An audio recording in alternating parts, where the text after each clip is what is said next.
Hey friends, welcome to Bare Bones Living. My name is Amanda. It's nice to meet you if you're new here. And today I would like to share with you my top 5 tips to becoming a homesteader. Now this video is part of a collaboration put on by my friends Lynn and Lee over at Bluebelly Acres, which is actually where we got Frank and Beans, our IPP pigs that we're super happy about. But they are just getting started on their YouTube journey, and I would really appreciate you guys going and checking them out. Also, I'll be linking in my description box below the link to the playlist where you guys should definitely stop by, check out the other channels. They have some great content, great tips, and you might even recognize a few. So if you are new to us, a little about us is my husband and I had been dreaming about homesteading for about 5 years. And last year we moved our 3 little boys from the suburbs of Chicago a week before our oldest started kindergarten. 2 months later, we found our dream property. And on this dream property, we had a house and we had sheds, but we had nothing else. We had virgin land, which is great to do whatever you want with, but it's also a big undertaking to establish everything that you need for a homestead. So we have built lots of things. We've tried lots of things. We failed on lots of things. But that has all led us to today, a year later, where we have 2 flocks of chickens. These are our trial sustainable meat birds that I have here. We have another flock of egg layers up front. I raise Idaho pasture pigs, bourbon red turkeys. I started beekeeping, and I established a 20 tree and shrub food forest and a 2,400 square foot garden, all in our first year. And we still have lots and lots that we want to get done and accomplished in the years moving forward. So, my tips for becoming a homesteader. Number 1 is to have a plan. But along with that is to prioritize your plan. I, like everyone else, wanted all the things all at once.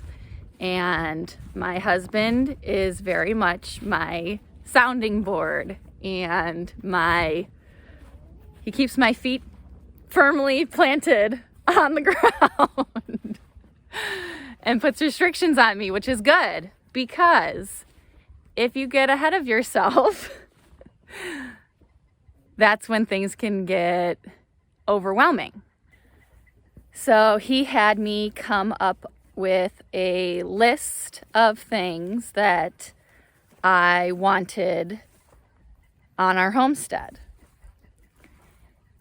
And so I wrote down all the things that I wanted our homestead to be. And then I went through, and then he had me go through and actually prioritize those things that were attainable in our first year. Our goal, as I'm sure it is for most, is to be as self-sufficient as possible.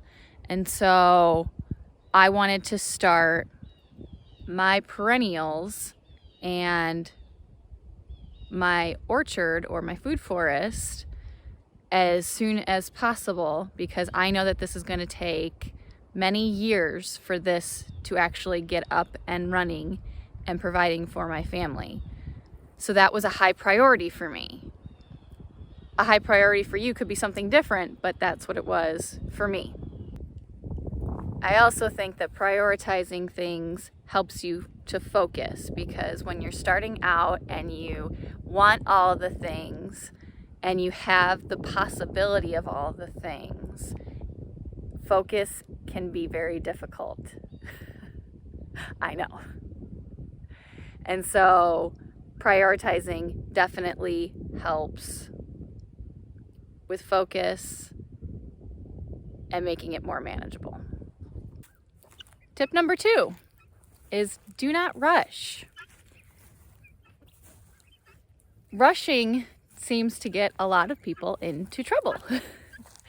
And I have heard time and time again that people want things, and so they get things that they're not ready for. And I feel for them because I want all the things. But I have refrained because, like I said, we have virgin land here. We have no fencing. So you'll see that all of my animals are behind mobile electric netting. We don't have any barns. My husband built all of the structures that our animals stay in, and I personally physically move our paddocks for all of our animals regularly, except for the winter. This is my break. But rushing and going and getting things like animals that you aren't prepared for is just going to give you heartache and stress that really is not going to do anybody any good. So with your plan and your priorities, know that you have to plan out all the steps of whatever it is that you're wanting to accomplish, right? If you want chickens, they need a place to live. They need a place to lay eggs. You need to be able to feed them, to give them water year round. So if you live in a cold place, you need to be able to provide them with water when it's below freezing. Things like that. If you want cattle, which I do, but I don't have them because I don't have fencing. I don't have shelter for them. I don't have a place for any calving or anything like that. I don't have infrastructure for the animal that I want, so I'm not going to get that animal until I have that set up. Tip number 3 is to be flexible. And in that, I mean harness your inner Ross Geller and learn to pivot. If homesteading were easy, everybody would do it. But they don't. You can plan and plan and plan, and things just don't ever work out the way that we plan, right? So very often you have to pivot in what you are doing or what your plan was supposed to be.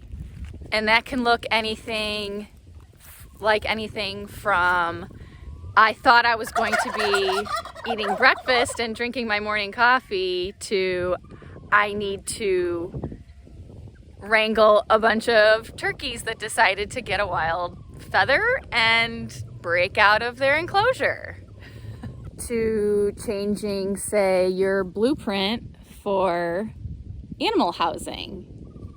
Being flexible and learning how to make something that isn't working work for you is something that has been a very useful tool in homesteading. You agree? The 4th tip is actually a contribution of my husband Mike's that I did not think of, but it's very much a great one. And it is one that I have definitely employed, which is why I'm surprised that he came up with it. And that is to build relationships and find mentors locally. And like I mentioned, I started beekeeping, so I joined a club. And in that club, I have lots of mentors. And they have helped me in more ways than just beekeeping. I've built strong relationships with my neighbors, which is very important because it's always nice to be able to ask a neighbor for assistance in any number of things. Being in a small town like we now are, and I don't think that I mentioned where we moved to. I mentioned that we moved from Chicago, but I didn't mention that we moved to East Tennessee.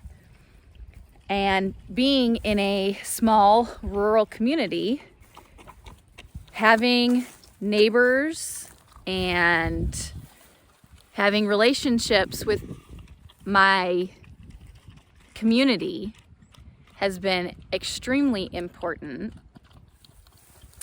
in being able to accomplish the things that I have accomplished in this past year.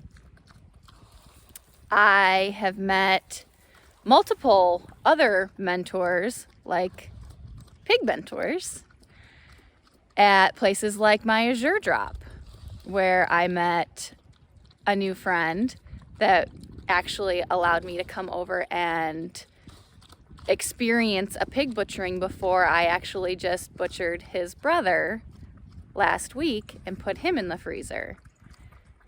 So finding local people, making relationships, and having local mentors, people that you can lean on, resources, and things like that is so, so valuable. And they say it takes a village. Rome wasn't built in a day. And I can't stress how much having local resources has helped us in our journey.